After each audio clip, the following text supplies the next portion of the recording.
Transfer all the assets to offshore accounts by midnight, Marcus whispered into his phone, standing behind the towering glass building in Lagos. Once Adebayo signs those papers tomorrow, he'll lose everything. Amara pressed herself closer to the dumpster, her torn dress catching on the metal edge. The homeless girl had been begging behind this billionaire's company for 3 years, and Adebayo Okonkwo had never once looked her way. Now she was hearing his best friend and business manager plot his destruction. The wife is already on board, Marcus continued, his voice dripping with greed. She'll get him to sign the partnership documents during their anniversary dinner. He trusts her completely. Amara's heart pounded. She'd seen Mrs. Okonkwo many times, always stepping over her like she was invisible. But this conversation changed everything. These people were planning to destroy the man who owned half of Nigeria's tech industry. And if the homeless rats behind this building become a problem, Marcus asked them on the other end. We handle them permanently. The line went dead. Marcus turned, and for a terrifying moment, his eyes met Amara's through the darkness. She held her breath, praying he couldn't see her properly in the shadows. He walked away, but not before kicking over the small cup where she collected coins. Disgusting, he muttered. Amara waited until his footsteps faded before emerging from her hiding spot. Her mind raced with possibilities.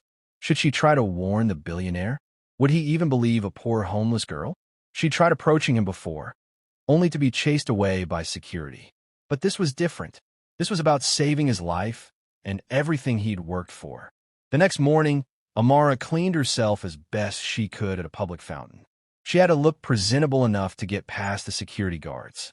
Her reflection in the water showed a young woman of 22, beautiful despite her circumstances, with determined eyes that had seen too much hardship. She walked to the front entrance of Okonkwo Industries, her bare feet silent on the marble floors. The security guard immediately moved to block her path. Please, Amara said, her voice steady despite her nervousness. I need to speak with Mr. Okonkwo. It's about his life being in danger. The guard laughed. You homeless people will say anything for money. Get out before I call the police. Wait, Amara called as more guards approached. Ask him about the offshore accounts. Ask him about Marcus and the partnership documents. The commotion drew attention from other employees. Some pulled out their phones, recording the scene. Within minutes, the video would be shared across social media. Crazy homeless girl claims billionaire's life in danger. Sir, we have a situation. One guard spoke into his radio. Should we have her arrested? From the elevator came a commanding voice. What's all this noise about? Adebayo Okonkwo stepped into the lobby, his presence immediately commanding respect. At 45, he was tall, well-dressed, and carried himself with the confidence of a man who had built an empire from nothing. His eyes swept the scene and landed on Amara. You, he said, pointing at her. What did you just say about Marcus? The lobby fell silent. Security guards stepped back, unsure whether to remove her or let their boss handle the situation. Amara looked directly into his eyes, knowing this might be her only chance. Your friend Marcus is stealing from you. Tonight, your wife will ask you to sign partnership documents during your anniversary dinner. Don't sign them. And check the offshore accounts before midnight. Adebayo's expression hardened. How do you know about my anniversary dinner? Have you been stalking my family? I heard them talking behind your building last night, Amara said quickly. Marcus was on the phone, planning everything with someone. He said your wife was already on board. That's impossible, Adebayo snapped. My wife would never. And Marcus has been my friend for 15 years. You're just another scammer looking for money. The words hit Amara like physical blows, but she pressed on. He said if the homeless people behind your building became a problem, they would handle us permanently. Please, sir, just check the accounts. Adebayo studied her face for a long moment. Despite her ragged appearance, there was something in her eyes that gave him pause. Intelligence, truth, desperation. Get her out of here, he finally said to security. And if she comes back, call the police immediately. As the guards grabbed her arms, Amara called out one last time, I've been begging behind your building for 3 years. Every day, you've walked past me like I don't exist. But today, I'm trying to save your life. Don't let them destroy you. The glass doors closed behind her with finality. Will Adebayo listen to the homeless girl's warning, or will his pride and prejudice cost him everything? What secrets is his wife really hiding? Subscribe and hit that notification bell to find out what happens next in this incredible true story that will shock you to your core. Adebayo sat in his corner office, staring at the Lagos skyline through floor-to-ceiling windows. The homeless girl's words echoed in his mind. Don't let them destroy you. He pulled up his company's financial records on multiple screens. Everything looked normal. Marcus had been handling the international partnerships for years without any issues. His wife, Kimmy, had supported him through every business venture since they married 10 years ago. Yet something nagged at him. His secretary knocked and entered. Sir, Mrs. Okonkwo called. She's confirmed your dinner reservation at Transcorp Hilton for 8 p.m. She also mentioned some important documents you need to review tonight. Adebayo's blood ran cold. The homeless girl had specifically mentioned partnership documents and an anniversary dinner. How could she have known? Cancel my 3 p.m. meeting, he said quietly. I need to make some calls. After his secretary left, Adebayo dialed his bank in Switzerland. I need to verify all recent transactions on my offshore accounts, he told his private banker. Mr. Okonkwo, we've had some unusual activity inquiries today. Someone has been requesting access codes for those accounts. We assumed it was you or your authorized representative, Mr. Marcus Adekunle. The phone nearly slipped from Adebayo's hand. I never authorized anyone to access those accounts. Who made the request? The request came from your Lagos office this morning, sir. From Mr. Adekunle's computer. Adebayo hung up and immediately called his IT department. I need you to run a complete audit on Marcus Adekunle's computer access. Check everything from the past month. While waiting for results, he walked to his window and looked down at the street below. Somewhere out, there was the homeless girl who had tried to warn him. He dismissed her because of her appearance, because of his prejudice against people he considered beneath him. His phone buzzed with a text from Kimmy. Can't wait for tonight, my love. I have something special planned. Make sure to bring your reading glasses for the documents. Red heart. Documents. Again, his IT director called 20 minutes later. Sir, we found something disturbing. Mr. Adekunle has been accessing files he shouldn't have clearance for. Client lists, bank information, partnership agreements. And sir, he's been communicating with someone using an encrypted messaging app. Can you decode the messages? Working on it now, sir. Adebayo paced his office like a caged lion. Everything the homeless girl had said was proving true. But what about Kimmy? His beautiful, loving wife who had stood by him through everything? His phone rang. Marcus. Bayo, my friend. Marcus's cheerful voice filled the office. Ready for your big anniversary celebration tonight? How did you know about tonight? Adebayo asked carefully. A pause. Kimmy mentioned it yesterday. She's been planning something special for weeks. Another lie. Adebayo had only told Kimmy about the dinner plans this morning. Marcus, I need to ask you something directly. Have you been accessing my offshore accounts?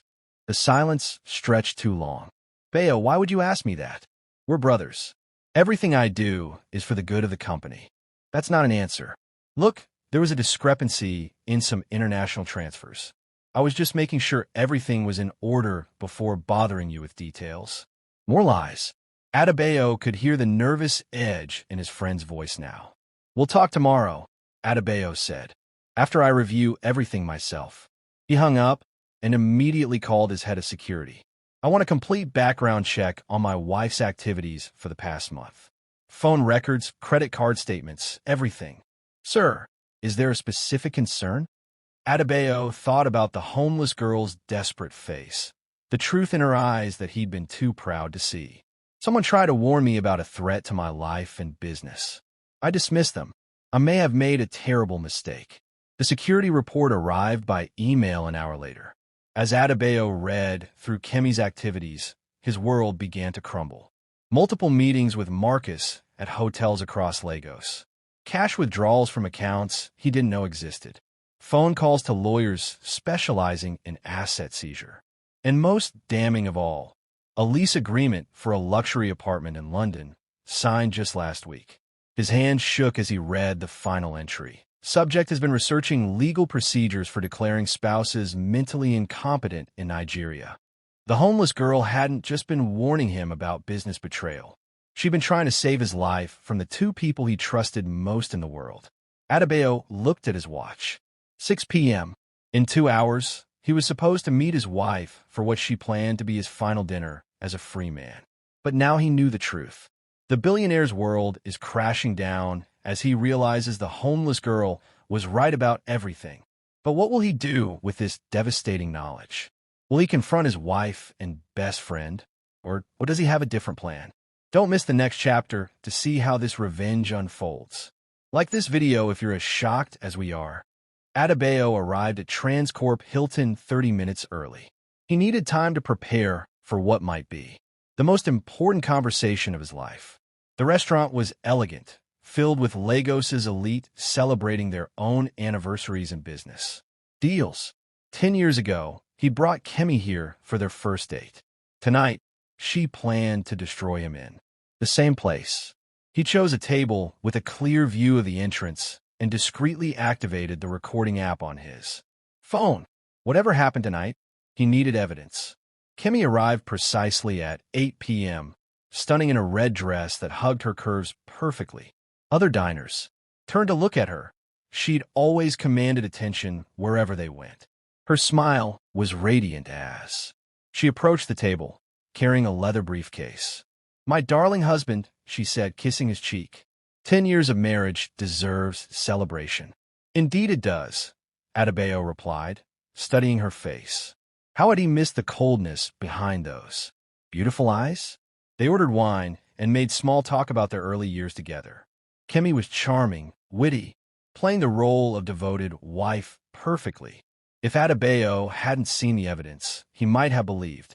The performance. "I have something exciting to share," Kemi said as their main course arrived. "Marcus and I have been working on a surprise for you."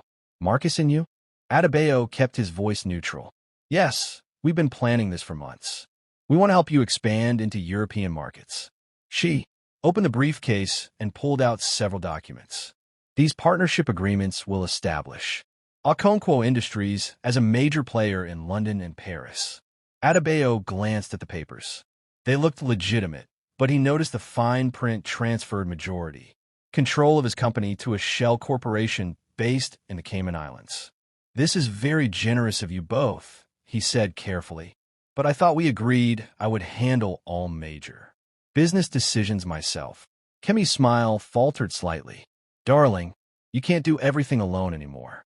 The company has grown too large. You need partners you can trust. Partners like Marcus?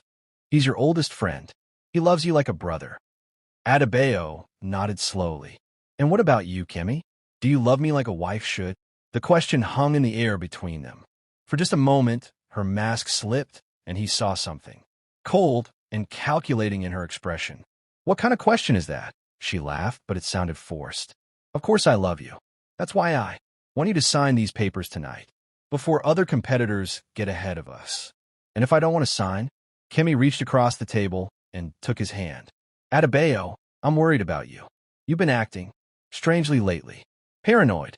Seeing threats where none exist." The same language from the legal research his security team had found. She was already building her case for declaring him mentally incompetent. "You're right," Adebayo said, picking up a pen. "I have been paranoid lately. A homeless girl tried to warn me about some plot against my business." "Crazy, right?" Kemi went completely still. "A homeless girl?" "Yes. She claimed my wife and best friend were planning to steal everything from me. She said you would. Asked me to sign partnership documents during our anniversary dinner." He watched Kemi's face pale. "Strange coincidence, don't you think?" That's ridiculous," Kemi stammered. "You can't possibly believe some desperate street person over your own wife." "I didn't at first," Adebayo said quietly. "But then I checked my offshore accounts, and your phone records, and your secret apartment lease in London." The color drained completely from Kemi's face.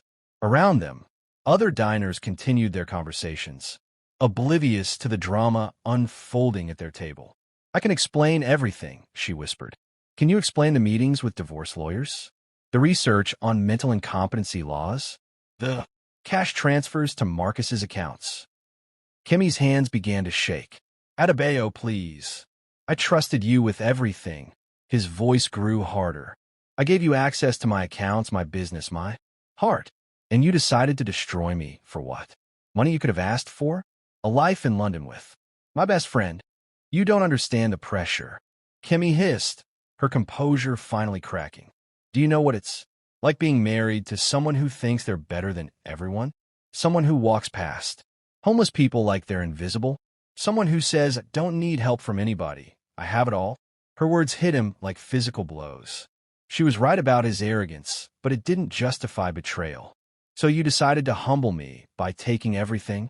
We decided to teach you a lesson, Kimmy said, her voice filled with venom now. But you're too stubborn to learn. The we confirmed everything. She and Marcus had planned this together, probably as lovers as well as business partners. Adebayo stood up slowly. The homeless girl you dismissed? She's worth more than both of you combined. She risked her safety to warn someone who had never shown her kindness. Where are you going? Kimmy demanded as he gathered the unsigned documents. To find her, Adebayo said. To thank her properly. And to make sure you and Marcus face the consequences of your choices. As he walked away, he heard Kimmy calling his name desperately. Other diners were staring now, sensing the drama. But Adebayo didn't look back. He had a homeless girl to find and a life to rebuild. The billionaire has discovered the truth, but confronting his wife is just the beginning. Where is the homeless girl now, and how will she react when he tries to find her? Will Marcus and Kimmy go quietly, or do they have more deadly plans? Hit that subscribe button because this story is about to take a shocking turn. Amara shivered under the concrete bridge where she'd spent the night, her empty stomach cramping with hunger. Word had spread quickly through Lagos's street network. The crazy homeless girl who'd caused trouble at Okonkwo Industries was being hunted. Marcus's men had been asking questions all day. They'd already beaten up 2 other homeless people, looking for information about the girl who knew too much. She had to keep moving, but where could someone like her hide in a city of 20 million people? There she is, a voice shouted from the bridge above. Amara's blood turned to ice. 3 men in expensive suits were climbing down the embankment, moving with the confidence of people who'd done this before. She ran. Her bare feet slipped on the muddy ground as she sprinted toward the crowded market nearby. If she could lose herself among the vendors and shoppers, maybe she had a chance. Stop running, one of the men called. Mr. Adekunle just wants to talk. Amara knew better than to believe that lie. She'd heard the coldness in Marcus's voice last night, the way he'd talked about handling problems permanently. She ducked between market stalls, her heart pounding. Vendors shouted as she knocked over there. Displays of fruits and vegetables.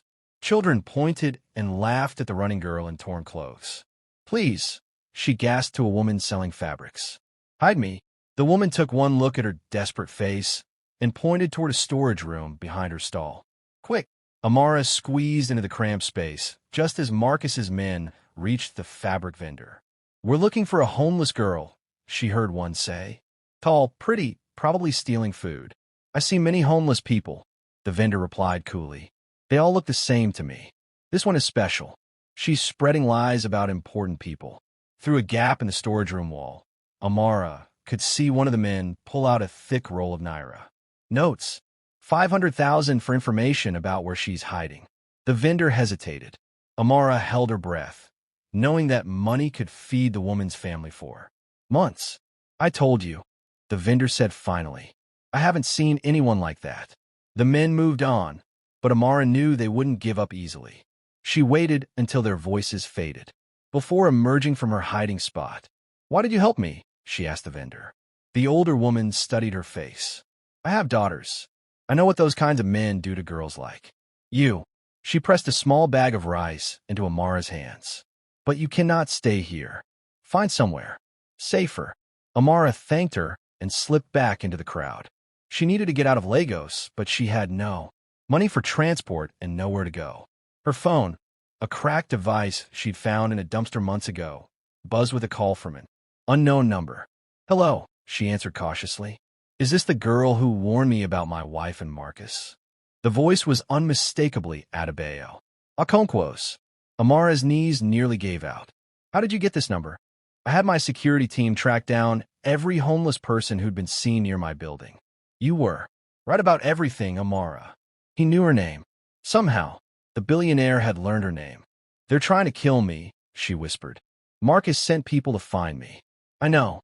Where are you? I can't trust you," Amara said, even though every instinct told her he was different now. "You threw me out of your building. You said I was just another scammer. I was wrong." His voice was heavy with regret. "I was arrogant and stupid, and I almost lost everything. Because I wouldn't listen to someone I considered beneath me." "What changed your mind?" "I checked everything you told me. The offshore accounts, the partnership documents, my wife's secret, activities. You saved my company and probably my life." Amara pressed herself against a wall as she saw another group of men in suits scanning the market. "I have to go. They're still looking for me. Tell me where you are. I'll send protection." "How do I know this isn't a trap? How do I know you're not working with them now?" The line was quiet for a moment. "Because 3 hours ago, I thought I knew everything about loyalty and trust. I thought I could judge people by their appearances and circumstances. But a homeless girl showed more integrity in one conversation than my wife and best friend showed in years of friendship." Something in his voice made her believe him. "I'm at Ballaghan Market, near the fabric vendors. But I won't be here long. Stay exactly where you are. I'm coming personally." The phone went dead. Amara looked around desperately, trying to decide whether to trust a billionaire who had dismissed her completely just 24 hours ago. A black SUV pulled up to the market entrance. More of Marcus's men? But when the door opened, Adebayo Okonkwo stepped out, flanked by his own security team. He was scanning the crowd, looking for her with an intensity that made her heart race. Their eyes met across the crowded market. For a moment, neither of them moved. Then Adebayo began walking toward her, and Amara realized her life was about to change forever. The homeless girl who saved a billionaire's empire is about to face her biggest test yet. Will she trust the man who once threw her out like garbage? And what happens when Marcus realizes his plan has failed? This incredible story is just getting started. Make sure you're subscribed because what happens next will leave you speechless. Adebayo reached Amara just as shouts erupted from the other side of the market. Marcus's men had spotted the billionaire's arrival and were pushing through the crowd aggressively. "We need to leave now," Adebayo said, his hand gently touching Amara's elbow. But Amara pulled away. "Wait, before I go anywhere with you, I need to tell you something else I heard. That night." "What else?" "Your wife. She's not just stealing your money. She's been having an affair with Marcus for over 2 years. And there's something else. Something that could get you killed." Adebayo's security team formed a protective circle around them as Marcus's men got closer. "Tell me in the car," Adebayo said urgently. "No." Amara stood her ground despite the chaos around them. "If something happens to me, you need to know this. Your wife hired someone to poison you. Tonight, after you signed those documents." The words hit Adebayo like a physical blow. "Poison?" "I heard her on a second phone call after Marcus left. She was talking to someone about making it look like a heart attack. She said you were too young to die naturally, but the stress of business problems would make it believable." "Sir, we need to move," one of his bodyguards shouted as Marcus's men got within 50 feet of their position. Adebayo grabbed Amara's hand. "Come with me, please. I promise you'll be safe." This time, she didn't resist. They ran through the market together, Adebayo's security team clearing a path ahead of them. Vendors scattered as the chase intensified. In the SUV, Amara found herself sitting beside one of Nigeria's most powerful men, her torn dress and bare feet a stark contrast to his expensive suit and leather shoes. "Drive to the police station," Adebayo ordered his driver. "No," Amara said quickly. "You can't trust the police. Marcus has been paying them. That's how he knew I was asking questions about his conversation." Adebayo stared at her. "How deep does this conspiracy go?" Deep enough to kill both of us if we're not careful. As they drove through Lagos traffic, Amara told him everything she'd overheard. The poison plot, the corrupt police officers, the plan to make his death look like suicide after financial ruin. But why save me? Adebayo asked quietly. I've walked past you every day for 3 years. I've never given you so much as a coin or a kind word. Why risk your life for someone who treated you like you? We're invisible. Amara looked out the window at the city where she'd struggled to survive since she was 16. My mother taught me that doing the right thing isn't about whether someone deserves it. It's about whether you can live with yourself if you don't try. What happened to your parents? Car accident when I was 16. No relatives who wanted me. No money for school. The streets became home. She turned to look at him. But I'm not telling you this for pity. I'm telling you because I want you to understand something. What? Money and power don't make you better than other people. They just make you more comfortable while you're being human. The simple wisdom hit Adebayo harder than any business lesson he'd ever learned. His phone buzzed with a text from Kemi. Where did you go, darling? I'm worried about you. Come home so we can talk properly. She's still pretending, Amara observed, reading over his shoulder. What would you do in my position? Adebayo asked. Amara was quiet for a moment. I'd make them think their plan was still working. Let them reveal how far they're really willing to go. You mean set a trap? I mean give them enough rope to hang themselves. Adebayo studied this remarkable young woman who'd been dismissed by society but possessed more strategic thinking than most business executives he knew. I have an idea, he said slowly, but it's dangerous, and it involves you trusting me completely. What kind of idea? We fake my death. Amara's eyes widened. What? Think about it. If they believe I'm dead, they'll reveal everything. We'll have evidence of murder, conspiracy, fraud, everything we need to destroy them completely. But if they find out it's fake, then we both die for real. Adebayo finished grimly. Are you willing to take that risk? Amara looked at this man who 24 hours ago had dismissed her as worthless.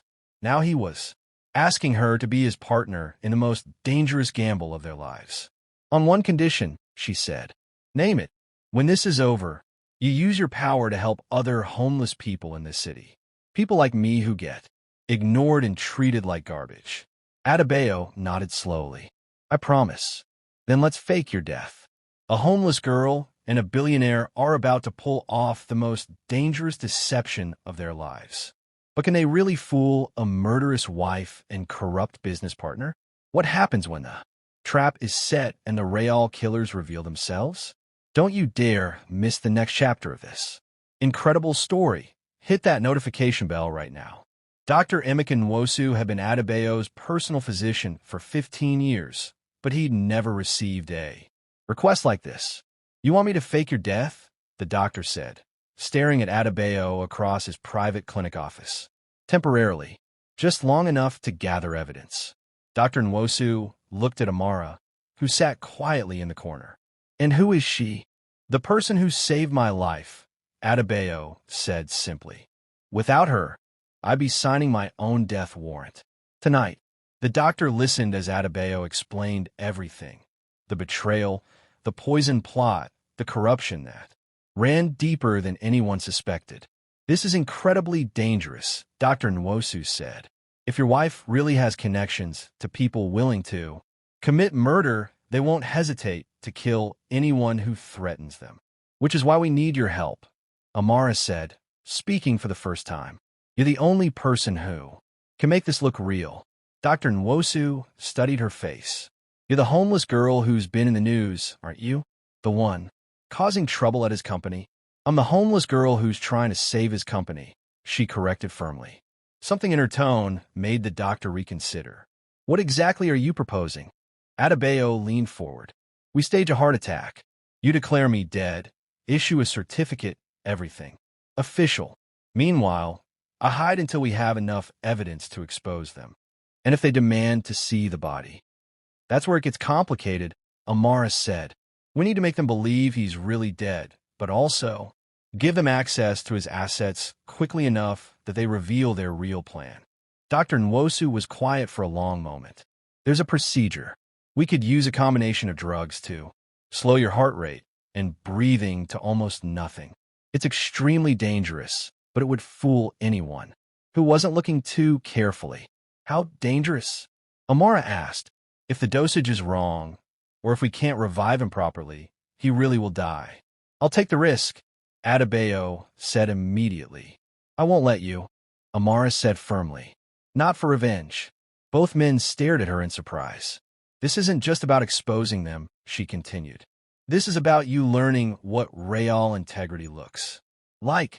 If you're willing to die for revenge, you haven't learned anything. Then what do you suggest? Adebayo asked. Amara stood up and walked to the window overlooking Lagos's busy streets. We don't fake your death. We fake mine. Absolutely not, Adebayo said immediately. Think about it, she continued. I'm the one who exposed them. I'm the threat they need to eliminate. If I'm dead, they'll think they're safe to proceed with their original plan. Which puts you in real danger, Dr. Nwosu pointed out. I've been in real danger my entire life, Amara said quietly. But this time, I'd be risking it for a purpose. Adebayo walked over to stand beside her at the window. I can't ask you to do this. You're not asking. I'm volunteering. Why? She turned to look at him directly. Because yesterday you said, I don't need help from anybody. I have it. All. Today you're asking a homeless girl to risk her life to save you. That's the kind of change this city needs to see. The phone rang, interrupting their conversation. Dr. Nwosu answered, his face growing pale as he listened. That was my nurse at the hospital, he said after hanging up. Someone just brought in 2 homeless people who were beaten badly. They're asking about a girl who matches your description. Amara's face went white. They're escalating. We need to move fast, Adebayo said. Whatever we're going to do, it has to be tonight. Then we stage my death, Amara said with finality. Dr. Nwosu, can you make it look like I died from the injuries sustained during the beating? Medically, yes. But, no buts, she interrupted. While I'm dead, you two gather all the evidence you need. Record there. Conversations, document the money transfers, everything. Adebayo grabbed her shoulders. Amara, if this goes wrong, at least I'll die trying to do something meaningful with my life, she said. That's more than most people can say. Dr. Nwosu looked between them. You're both insane. Probably, Adebayo agreed. Will you help us? The doctor sighed deeply. God help us all, but yes. As they began planning the details of their deception, none of them noticed the car parked across the street from the clinic or the man with binoculars watching their every move. Marcus had found them. The homeless girl is about to risk everything in the most dangerous gamble of her life. But Marcus is watching their every move, and the trap they're setting might become their tomb. You won't believe what happens when this plan goes into motion. Make sure you're subscribed because this story is about to explode. The abandoned warehouse on the outskirts of Lagos was perfect for their plan, isolated enough for privacy, but close enough to the city for Marcus and Kemi to believe Amara had been hiding there. Dr. Nwosu worked quietly, preparing the drugs that would slow Amara's vital signs to almost nothing. Meanwhile, Adebayo set up hidden cameras throughout the building. Remember, Dr. Nwosu said to Amara, you'll feel like you're drowning as your breathing slows. Every instinct will tell you to fight it, but you must stay calm, or your heart rate will spike and ruin the illusion. Amara nodded, trying to ignore the fear crawling up her spine. How long will I appear dead? 2 hours maximum. After that, we risk permanent damage. And if something goes wrong with the reversal drugs? Dr. Nwosu's silence was answer enough. Adebayo's phone buzzed. A text from Kemi. Darling, I'm getting worried. Where are you? Marcus is here, and we're both concerned about your safety. They're together, Adebayo said grimly. Probably planning their next move. Which is why this has to work, Amara replied. She lay down on a makeshift bed Dr. Nwosu had prepared. Make the call. Adebayo dialed Marcus's number, putting it on speaker. Bayo. Thank God. Marcus answered. Where are you? Kemi is worried sick. I found her, Adebayo said, injecting just the right amount of excitement into his voice. The homeless girl. She's been hiding in a warehouse in Mushin. Marcus, you were right to be concerned about her. Spreading lies. What did she tell you? Marcus asked, his voice carefully controlled. Crazy stories about you and Kimmy plotting against me. Obviously, the ravings of someone desperate for attention. Amara gave him a thumbs up as Dr. Nwosu prepared the injection. Where is she now? Marcus pressed. That's the thing, Adebayo said. Some of your security people found her first. She's dead. Marcus. The silence on the other end stretched for several seconds. Dead? Marcus finally asked. They said she resisted when they tried to bring her in for questioning. There was a struggle. She hit her head badly. Adebayo's voice carried just the right note of regret. I wanted to question her myself, but now, that's terrible, Marcus said, but Amara could hear the relief in his voice. Where's the body? Industrial Warehouse, Sector 7 in Mushin. I'm here now with Dr. Nwosu, confirming the death certificate. We'll be right there, Marcus said quickly. Don't touch anything until we arrive. The line went dead. They took the bait, Adebayo said. Dr. Nwosu looked at his watch. We have maybe 20 minutes before they get here. Are you ready? Amara nodded, even as her hands trembled slightly. Do it. The injection was cold as it entered her bloodstream. Within seconds, she felt her heart rate beginning to slow, her breathing becoming shallow and labored. Fight the panic, Dr. Nwosu whispered. Let happen. The world began to fade around the edges. Her heartbeat slowed to barely perceptible thuds. Her breathing became so shallow that her chest barely moved. To anyone watching, Amara appeared dead. Adebayo checked the hidden cameras one final time, then positioned himself near what appeared to be a fatal head wound they created with makeup and fake blood. 15 minutes later, car doors slammed outside the warehouse. Bayo. Kimmy's voice echoed through the building as she and Marcus entered. Over here, Adebayo called, his voice heavy with false sadness. They found him kneeling beside Amara's motionless form, Dr. Nwosu taking notes on a clipboard nearby. My God, Kimmy breathed, staring down at the body. She looks so young. 22, Dr. Nwosu said solemnly. Died from blunt force trauma to the head.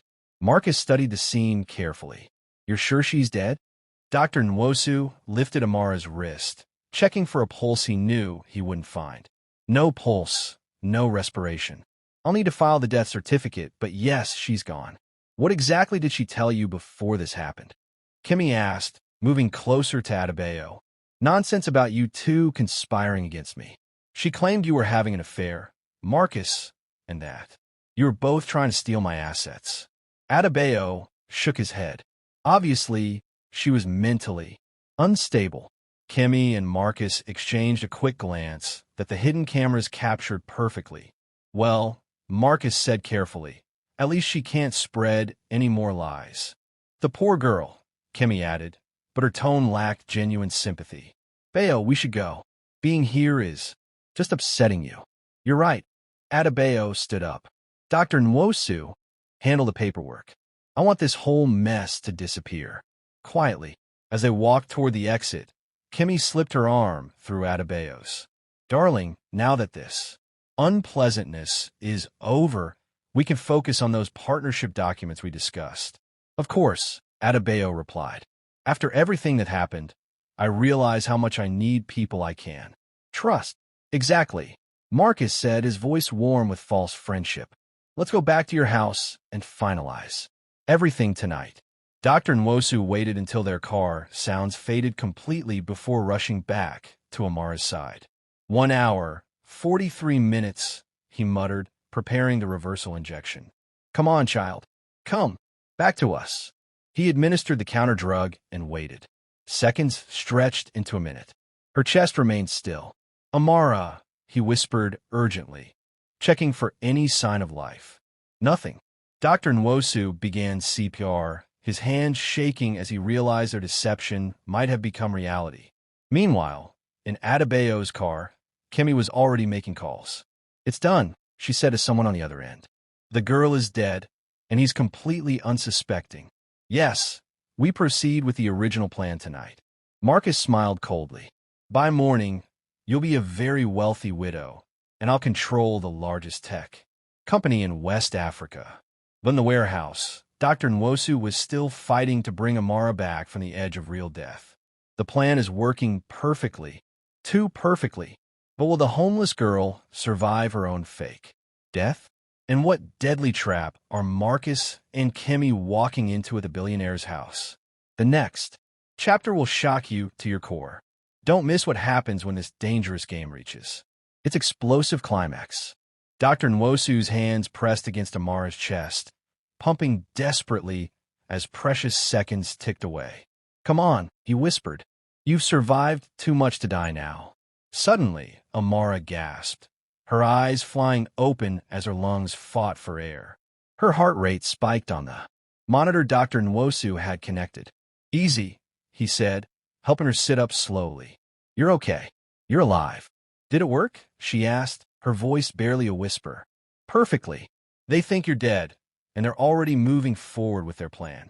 He helped her drink water to clear her throat. But we have a problem. What? They're going to your house tonight to finalize everything. If Adebayo signs those documents. Amara struggled to stand, her legs still weak from the drugs. Then we need to get there first. You nearly died 5 minutes ago. You need rest. I'll rest when this is over, she said firmly, checking the hidden cameras on Dr. Nwosu's laptop. Look, the recordings showed Marcus and Kemi's true faces the moment they thought they were alone. Marcus had actually smiled when he saw her body. Kemi had shown no genuine emotion at all. We have them on camera, Amara said. But we need them to confess to everything. The murder plot, the business conspiracy, all of it. How do we do that? Amara's mind raced despite her physical weakness. They think I'm dead. They think Adebayo is broken and vulnerable. They'll be confident, maybe careless. She pulled out her phone and called Adebayo. Thank God you're alive, he answered immediately. Dr. Nwosu texted me that it worked. Where are you? Driving home with them. They're both acting very concerned and supportive. Kemi keeps talking about how I need to sign those papers tonight to honor my legacy in case something happens to me. They're planning to kill you tonight, Amara said urgently. After you sign. I know. That's why I need you to call the authorities. No, Amara interrupted. We still can't trust the police. But I have another idea. She explained her plan quickly. It was dangerous, relying on perfect timing and even more perfect acting. That's insane, Adebayo said. Insane enough to work, Amara replied. Trust me one more time. At Adebayo's mansion in Ikoyi, the three friends sat in his study, surrounded by luxury that represented decades of hard work. Outside, Lagos glittered like scattered diamonds, unaware that one of its most prominent citizens was about to be murdered. I've been thinking about what that girl said, Adebayo said, pouring whiskey for Marcus and Kemi. About trust and friendship. What about it? Marcus asked, accepting his glass. She said people will surprise you when you least expect it. That the ones closest to you might be the most dangerous. Kemi laughed, but sounded forced. Darling, you're letting a disturbed homeless person get into your head. Maybe, Adebayo said. But she also said something about offshore accounts. How would someone like her know about my Swiss bank accounts? The question hung in the air. Marcus took a large gulp of whiskey. Lucky guess, he suggested. Or inside information, Adebayo said quietly. Marcus, I checked those accounts today. Someone has been trying to access them. I told you I was just lying, Adebayo finished. You were lying then, and you're lying now. Kemi stood up quickly. Bayo, you're obviously upset about everything that happened today. Maybe you should sign those documents and get some rest. Yes, Marcus agreed, pulling out the papers. Let's finish this business so you can focus on healing. Adebayo stared at the documents, then at his wife and best friend. Before I sign anything, I want to make a toast. He raised his glass. To friendship that survives every test. Marcus and Kemi raised their glasses automatically. And to love that endures through any betrayal, Adebayo continued. Of course, Kemi said, but her smile was brittle. And to the homeless girl who tried to warn me that the two people I trusted most in the world were planning to steal everything I've worked for. Both glasses stopped halfway to their lips. She also told me you were planning to poison me tonight. Adebayo continued conversationally. Something that would look like a heart attack. That's ridiculous, Marcus said, but his hand was shaking slightly. Is it? Then you won't mind if I have the whiskey you poured tested for toxins. Kemi dropped her glass. It shattered on the marble floor, whiskey spreading like spilled blood. I think, Adebayo said slowly, the homeless girl was right about everything. Marcus lunged for the documents, trying to grab them, but Adebayo was faster. Looking for these? Adebayo held up the papers. The ones that would transfer my entire company to a shell corporation you both control. You can't prove anything, Kemi said desperately. Can I? Adebayo walked to his desk and pressed a button. The large screen on his wall came to life, showing the warehouse footage of Marcus and Kemi's reaction to seeing Amara's dead body. Their faces went white as they watched themselves on camera, their masks finally dropping completely. That's impossible, Marcus whispered. She's dead. We saw her body. Did you? The study door opened, and Amara walked in, very much alive. Marcus stumbled backward, his face a mask of terror. No, this isn't possible. Hello, Marcus, Amara said calmly. Surprised to see me? Kemi began hyperventilating. This is a nightmare. You're dead. We saw you die. You saw what we wanted you to see, Amara replied. And we heard everything we needed to hear. Adebayo pressed another button, and their voices filled the room. The conversations from the car about making him a wealthy widow, about controlling his company, about the original murder plan. Game over, Adebayo said quietly. But Marcus wasn't finished. His hand moved toward his jacket, where the outline of a gun was clearly visible. If we can't have the company, he said, his voice filled with rage, then no one can. The homeless girl has risen from the dead to expose the conspiracy, but Marcus has one final, deadly card to play. Will their perfect plan end in murder? And how will this confrontation change both the billionaire and the girl who saved him? The explosive finale is next. You absolutely cannot miss this incredible conclusion.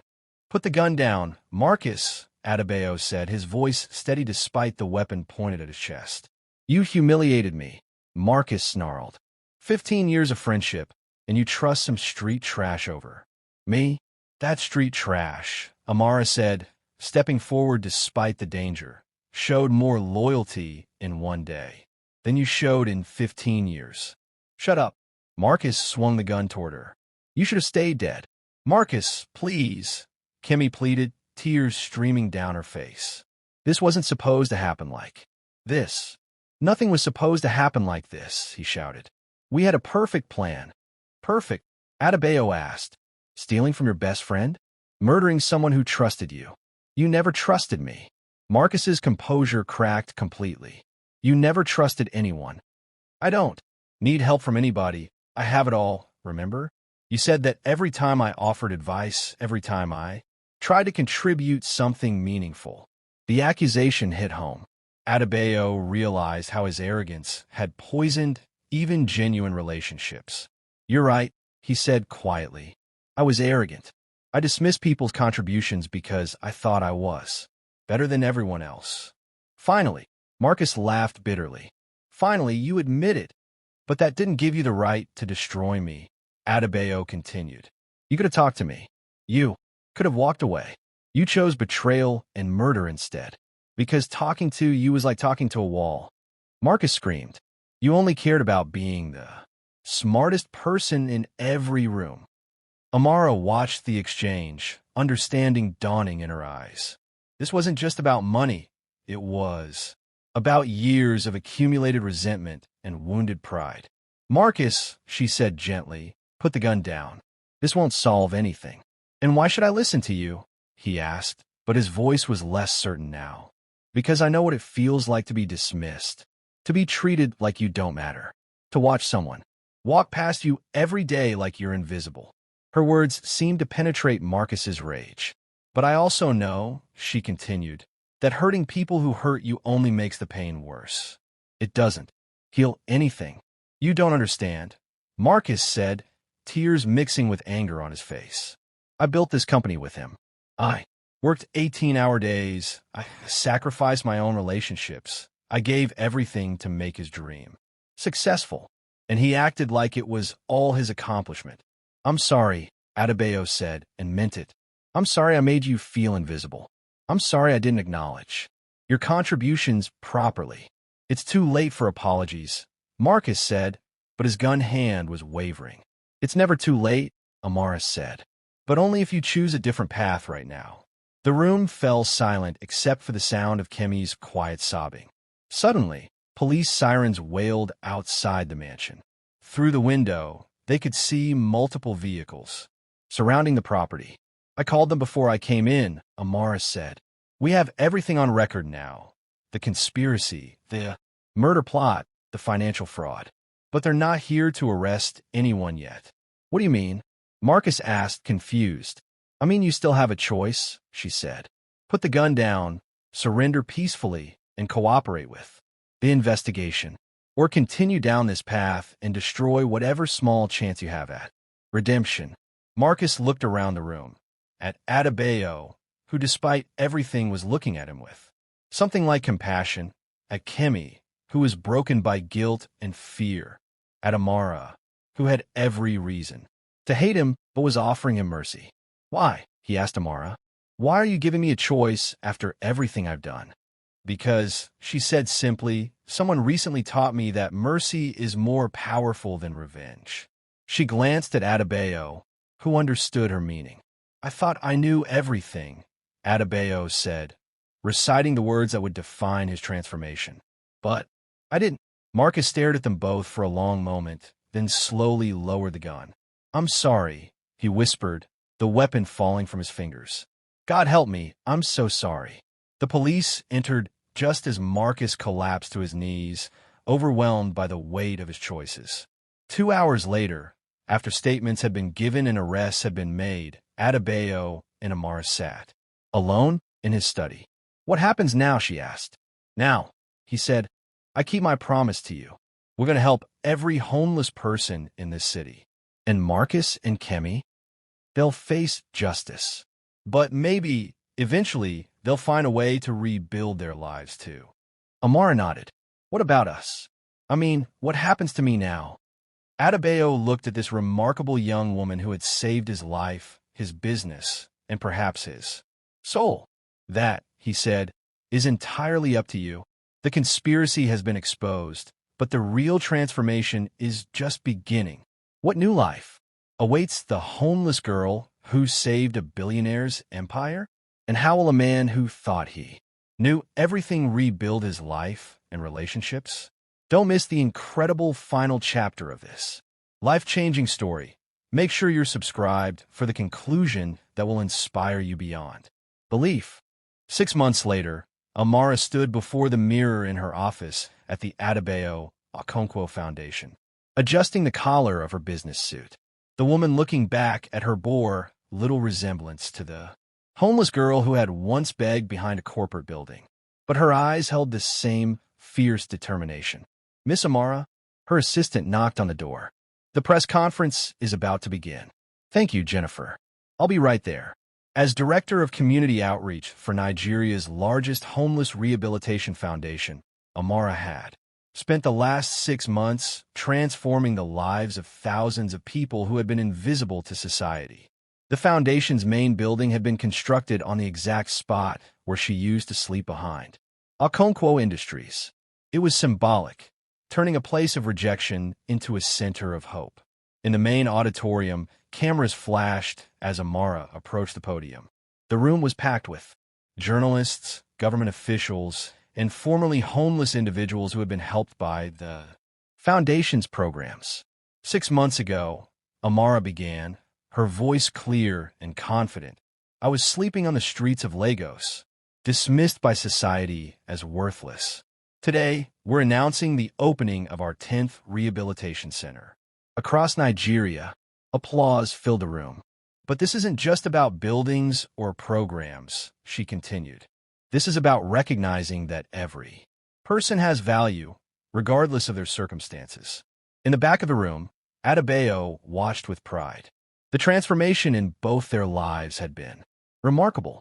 His company was thriving under more collaborative leadership, and his relationships with employees had fundamentally changed. The homeless girl saves billionaire story you've heard about isn't really about salvation, Amara continued. It's about recognition. Recognition that wisdom comes from unexpected places, that loyalty isn't determined by wealth, and that the people we dismiss might be the ones who save us. After the press conference, Amara found Adebayo waiting outside. "How does it feel to be Nigeria's most famous philanthropist?" he asked with a smile. "Strange," she admitted. "Sometimes I wake up wondering if it's all a dream." They walked together through the foundation's main facility, where hundreds of formerly homeless individuals were receiving job training, education, and counseling. "Any word from the trial?" Amara asked. Marcus was sentenced to 8 years for conspiracy and attempted murder. Kemi got 6 for financial fraud and conspiracy. Adebayo's expression was sad, but not bitter. They're both cooperating with authorities to expose the corruption network they were part of. "Do you ever regret showing them mercy?" "No," he said immediately. "You taught me that mercy doesn't mean avoiding justice. It means choosing rehabilitation over revenge." They stopped at a classroom where former street children were learning computer programming. "You know what I think about most?" Amara said, watching the students work intently. "What?" "That night when you said, 'I don't need help from anybody, I have it all.' If you hadn't learned to accept help from a homeless girl, none of this would exist." Adebayo nodded thoughtfully. "I thought I knew everything, but I didn't. That might be the most important lesson I've ever learned." A young boy from the computer class ran up to them, excitement radiating from his face. "Miss Amara, I finished the coding project. When I grow up, I want to build apps that help people like you. Help me." Amara knelt to his level. "What's your name?" "Emmanuel. I used to live under the bridge near Victoria Island." "Well, Emmanuel, if you work hard and never give up, you can build anything you dream of." As the boy ran back to his classmates, Adebayo turned to Amara. "I have something to ask you." "What?" "The board wants to make you a full partner in all our business ventures. Not just the foundation. Everything." Amara stared at him in shock. "A partnership worth about $200 million, he said quietly, plus decision-making power in a company worth over $1 billion. She was quiet for a long moment, overwhelmed by the magnitude of what he was offering. "Why?" she finally asked. "Because you saved more than my life or my business. You saved my humanity.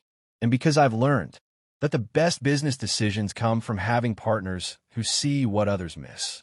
Tears filled Amara's eyes. "A year ago, I was begging for coins. Now you're offering me a business empire." "No," Adebayo corrected gently. "A year ago, you were a brilliant, compassionate person whom society had failed to recognize. I'm just finally seeing what was always there." Around them, the foundation buzzed with activity. Former homeless individuals learning trades, receiving counseling, reconnecting with families, building new lives from nothing. "You know what the most beautiful part of this story is?" Amara said. "Tell me." "It's not that a poor homeless girl saved a billionaire's business.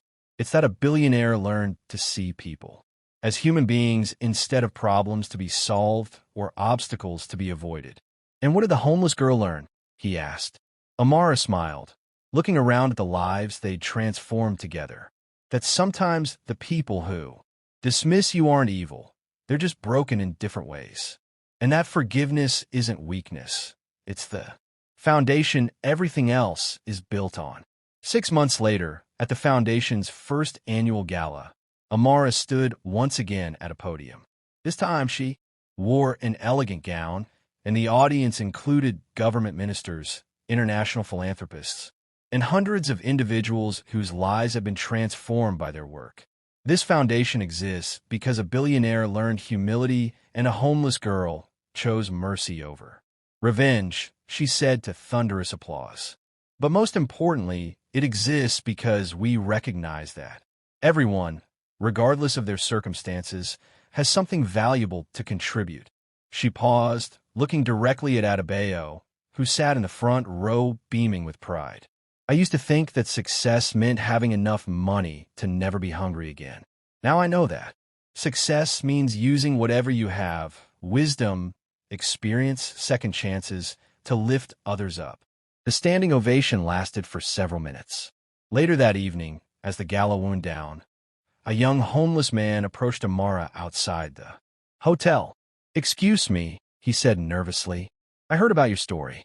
I have some information about corruption in the city government that I think people should know about." Amara smiled, seeing herself from a year ago in his desperate, hopeful face. "What's your name?" she asked. "David." "Well, David, let's find somewhere quiet where you can tell me everything. And after that, let's talk about getting you off these streets." As she walked away with David, Adebayo watched from the hotel entrance, marveling at how naturally Amara had stepped into the role of protector and advocate for the voiceless. His phone buzzed with a text message from an unknown number. "Thank you for teaching me that. People can change. Starting over is harder than I expected, but I'm trying. Marcus." Adebayo smiled and typed back. "Redemption is possible for everyone. Keep trying." Looking up at the Lagos skyline, where millions of people struggled and dreamed and hoped for better lives, he whispered the words that had become his daily reminder. "I thought I knew everything, but I didn't." And in that humility, both he and Amara had found something more valuable than all the money in the world: the power to transform not just their own lives, but the lives of countless others. The end. This incredible true story proves that wisdom comes from the most unexpected places, and that one act of courage can change everything. If this story moved you, please like this video, subscribe to our channel, and share it with someone who needs to hear this message today. What would you do if you were in Amara's situation? Tell us in the comments below. And don't forget to hit that notification bell for more inspiring stories that will change how you see the world.